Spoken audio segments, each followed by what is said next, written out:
Hello boys, हम पढ़ रहे हैं पाठ नीलकंठ। और पिछली वीडियो में हमने पढ़ा था कि किस प्रकार नीलकंठ ने खरगोश के बच्चे को सांप से बचाया। नीलकंठ में जातिगत गुण हैं। अब उन गुणों का मानवीकरण हो गया है। नीलकंठ बादलों को देखकर अपने पंखों को मंडलाकार यानी गोल आकार बना लेता तथा अपनी स्वाभाविक लय और ताल के साथ नाचना आरंभ कर देता था। राधा उसकी तरह नाच तो नहीं सकती थी, लेकिन उसके चारों ओर घूमकर उसका साथ अवश्य देती थी। नीलकंठ को यह समझ आ गया था कि लेखिका को उसका नृत्य बहुत अच्छा लगता है। वह अपने पंखों को सतरंगी मंडलाकार बनाकर नृत्य की मुद्रा में खड़ा हो जाता। कई बार ऐसे समय में लेखिका के साथ विदेशी मेहमान भी होते थे। वे नीलकंठ की इस मुद्रा को अपने प्रति प्रकट किया गया आदर समझते थे। विदेशी महिलाओं ने नीलकंठ को परफेक्ट जेंटलमैन की उपाधि दे दी थी। नीलकंठ की पैनी चोंच के प्रहार से कोई भी नहीं बच पाता था, लेकिन वह उस पैनी चोंच से लेखिका के हाथ पर रखे भुने चनों को बड़ी कुशलता से धीरे धीरे खाता था। उसे फल वाले वृक्षों की अपेक्षा फूल वाले वृक्ष अच्छे लगते थे। वसंत के दिनों में आम की मंजरियां, अशोक के फूलों के गुच्छे उसे अपनी ओर आकर्षित करते थे। उस समय वह बंद जाली के घर में बिल्कुल भी नहीं रहना चाहता था, इसलिए उसे खुले में छोड़ दिया जाता था। नीलकंठ और राधा को वर्षा ऋतु बहुत अच्छी लगती थी। बादलों के आने से पहले उनकी आहट उन्हें सुनाई दे जाती थी।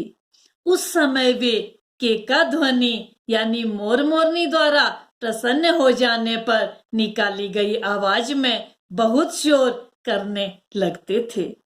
बादलों की गड़गड़ाहट, वर्षा की रिमझिम और बिजली की चमक जितनी ज्यादा होती थी, नीलकंठ के नृत्य में उतनी ही ज्यादा तेजी बढ़ जाती थी।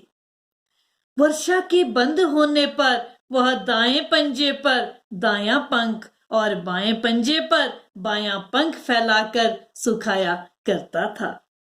कभी कभी वे एक दूसरे के पंखों से टपकने वाली बूंदें अपनी चोंच से पी पी कर पंखों का गीलापन दूर किया करते थे। दोनों एक दूसरे से बहुत प्रेम करते थे।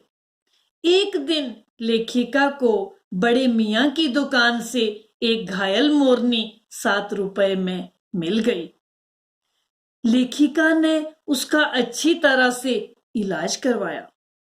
1 महीने बाद वह अच्छी हो गई,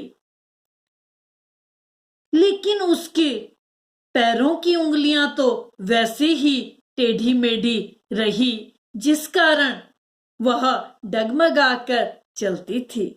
इसलिए उसका नाम कुब्जा रख दिया गया। उसका स्वभाव उसके नाम के अनुरूप था। उसे भी पक्षियों वाले जाली घर में पहुंचा दिया गया। कुब्जा से नीलकंठ और राधा का प्यार देखा नहीं गया। जब भी नीलकंठ राधा के साथ होता, कुब्जा अपनी चोंच से प्रहार करने लगती थी। नीलकंठ को कुब्जा का साथ अच्छा नहीं लगता था। कुब्जा की किसी भी जीव जंतु से मित्रता नहीं थी। कुछ समय बाद राधा ने 2 अंडे दिए। वह उन अंडों को अपने पंखों में छिपाए बैठी रहती थी। कुब्जा को जैसे ही उन अंडों के बारे में पता चला तो उसने उनको फोड़ दिया। नीलकंठ इस बात से बहुत दुखी हुआ। वह कुब्जा से बचने के लिए कई कई दिनों तक आम की शाखाओं में छिपा बैठा रहता था। लेकिन उसे वहां से प्रेम से पुचकार कर लेखिका ही उतारती थी। जब लेखिका दाना देती तभी वह पंखों को मंडलाकार बना लेता, लेकिन अब उसमें वह पहले वाली खुशी नहीं झलकती थी। लेखिका पक्षियों की इस द्वेष भावना से बेखबर थी। अचानक एक दिन नीलकंठ की मृत्यु हो जाती है। लेखिका को उसकी मृत्यु का कारण तो समझ नहीं आया, लेकिन लेखिका उसे गंगा तट पर लाकर प्रवाहित कर देती है। नीलकंठ के जाने पर राधा कई दिनों तक एक कोने में बैठी रही। ऐसा लगता था मानो वह नीलकंठ की प्रतीक्षा कर रही हो। कुब्जा को नीलकंठ दिखाई नहीं दिया, इसलिए वह उसे खोजना आरंभ कर देती है। वह वृक्षों की शाखाओं पर उसे ढूंढती रहती थी। एक दिन वह लेखिका की अल्सेशियन कुतिया कजली के सामने आ गई।